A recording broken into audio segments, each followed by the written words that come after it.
시청자 여러분 안녕하십니까? 로포커스 시작하겠습니다. 봄이 오는 걸 질투하듯 동장군이 매섭게 몰아치고 눈까지 쏟아낸 한 주였습니다. 봄이 오면 산지에선 주의보가 켜지죠. 바로 산불입니다. 2019년 고성 속초 대형 산불을 기억하십니까? 수년을 지나면서 우리 기억 속에선 잊혀졌지만 피해자들은 여전히 비극 속에 살고 있다고 합니다. 이들이 고군분투하고 있는 이유, 석대성 기자가 듣고 왔습니다. 합리적 보상만 있으면 끝났을 공방, 어느새 4년째입니다. 2019년 4월 4일, 전신주 특구 앞 전선에서 생긴 작은 불씨는 화마가 돼 영동권을 집어삼켰습니다. 고성군 토성면에서 발생한 불은 속초 시내까지 번졌고 소방당국 총력전에도 축구장 1,700개 규모 땅은 흔적도 없이 지어졌습니다. 고성에서 가장 아름다운 집이라 불리던 최인선 씨의 집도 현재는 유적지처럼 터만 남았습니다. 불이 환하더라 그래서 무슨 캠프파이어 하는 줄 알았어요. 그래서 들어와서 샤워하고 이제 들어와서 잠이 이제 깜빡 들었는데 차를 끌고 들어와서 문을 두드렸는데 그분도 들어올 때 불길을 뚫고 들어온 거예요. 키우던 개 2마리도 생명은 건졌지만 한 마리는 당시 트라우마에 갇혀 수년째 집에서 나오지 않고 있습니다.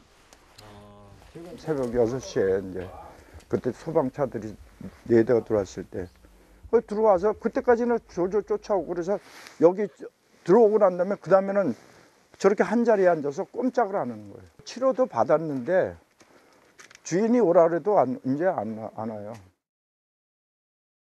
평생 모은 재산을 한순간 태워버린 건 한국전력공사가 관리하던 전신주 한 대였습니다.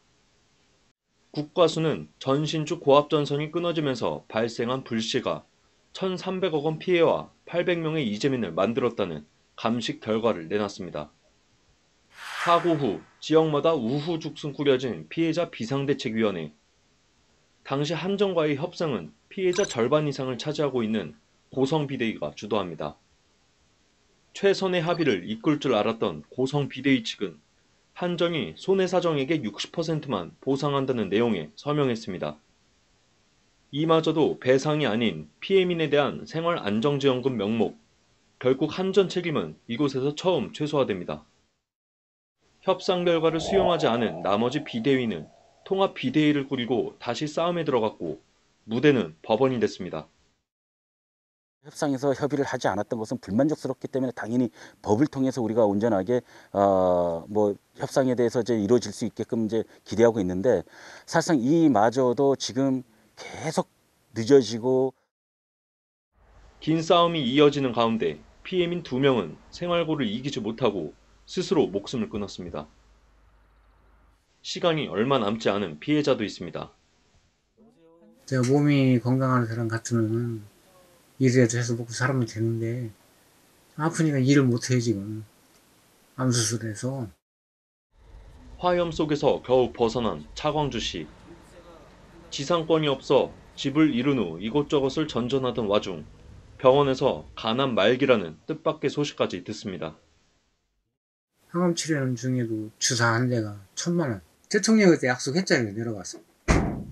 약속해놓고 약속을 안 지키잖아요. 잘 사는 사람들을 위해서 있는 법이 아니고 어느 누구나 있는 사람이나 없는 사람이나 그냥 똑같은 평등한 법이 좀 됐으면 좋겠어요. 기초생활을 뭘로 하라는 얘기예요. 실질적인 보배상이 끝날 때까지라도 이분들 기초생활을 할 수 있는 지원이 지자체에서 좀 만들어줘야 된다고 봐요. 이분 58만 원 받아갖고 여기 난방비 때면 난방비로 다 나간다 그러면 다른 생활 기초 자체를 못하고. 피해민이 한전과 다투는 쟁점은 민사에 있지만 형사권과 비대위 내부 갈등도 부수적으로 얽히며 송사는 더 꼬였습니다. 관리소홀로 산불을 야기한 혐의에 전현직 한전 직원들이 최근 항소심에서 무죄를 선고받은 것도 민사에 영향을 미칠 것으로 피해자 비대위는 판단합니다. 사법부가 어떻게 이런 식으로 판결을 합니까? 정말 그러면 그 바람에 의해서 모든 범죄가 성립됐다고 얘기하고 이건 말도 안 되는 판결을 갖다 찍어다 붙이고 말이죠. 한전의 과실 자체가 중과실이냐 경과실이냐는 엄연하게 분명히 영향이 미친다라고 저희들이 봤을 때는 볼 수밖에 없습니다. 협상 과정에 있어서 한전의 책임 요일 자체가 경과실로 나오게 된다 그러면 요일 자체가 낮아질 것으로 이제 지금 판단하고 있어요. 정부가 한전을 상대로 구상권을 청구한 채무 부존재 소송도 피해자들에게 불안을 더하고 있습니다. 정부가 구상권을 행사하면 한전은 정부나 지자체가 지원한 금액을 제외한 부분만 이재민에게 보상금으로 지급하는데 일부 피해민은 받은 지원금을 돌려줘야 하는 상황도 염려합니다. 지금 우리가 궁금한 건 있잖아요. 정부 차원에서 뭐 생활 안정자금이라고서는 이 우리 개인 통장을 이 통장에다 돈을 놓고 그거를 지금 와서 한전에서 달라 그러면은 우리는 지금 어디 가서 뭐를 하겠다는 거예요.